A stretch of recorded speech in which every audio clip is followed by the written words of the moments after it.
আসসালামু আলাইকুম, cooking with ফেয়ারিসে আপনাদের সবাই স্বাগত। আজ আমরা বানাতে চলেছি ঝুরি আলু ভাজা। এর জন্য পুরো ভিডিওটা নিশ্চয়ই দেখবেন। তো এর জন্য আমরা সর্বপ্রথমে 4টে আলু নিয়ে নিয়েছি এবং একটা গ্রেডার মেশিন নিয়ে নিয়েছি। এটার বড়টাই আমরা গ্রেড করব। তো আলুগুলোকে আমরা গ্রেড করে নেব। আলুগুলো গ্রেড হয়ে গেছে। এবারে এটাকে আমরা জলে 3 থেকে 4 বার ভালোভাবে ধুয়ে নেব এবং নিকড়ে নেব।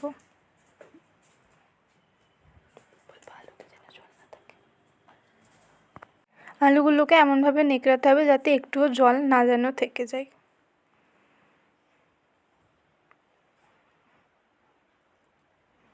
এবারে জলগুলো নেকড়ানো হয়ে গেছে। এবারে এই আলুগুলোর মধ্যে আমরা নুন মিক্স করে দেব। এবারে আমরা তেল গরম করে নেব। তেল গরম হয়ে গেলে আমরা কয়েকটা শুকনো লঙ্কা এতে ভেজে নেব।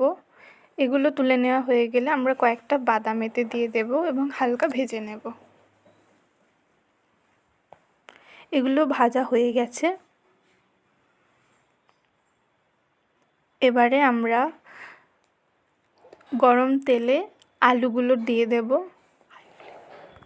এটাকে আমরা কন্টিনিউয়াসলি নাড়াতে থাকবো, নাহলে এগুলো জড়িয়ে যাবে।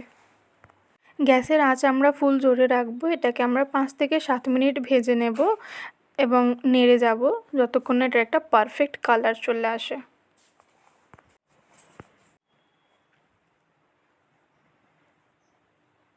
এটাকে আমাদের ভাজতে মোট 7 মিনিটের মতো লেগেছিল। এবার এর কালারটা চলে এসেছে, তো আমরা এটাকে তুলে নেব এবং একইভাবে আমরা বাকিগুলোকেও ভেজে নেব। এটাকে তেল টানার জন্য আমরা একটা পেপারে রেখে দেব। সবগুলো ভাজা হয়ে গেছে। আমাদের ঝুরি আলু ভাজা অলমোস্ট রেডি।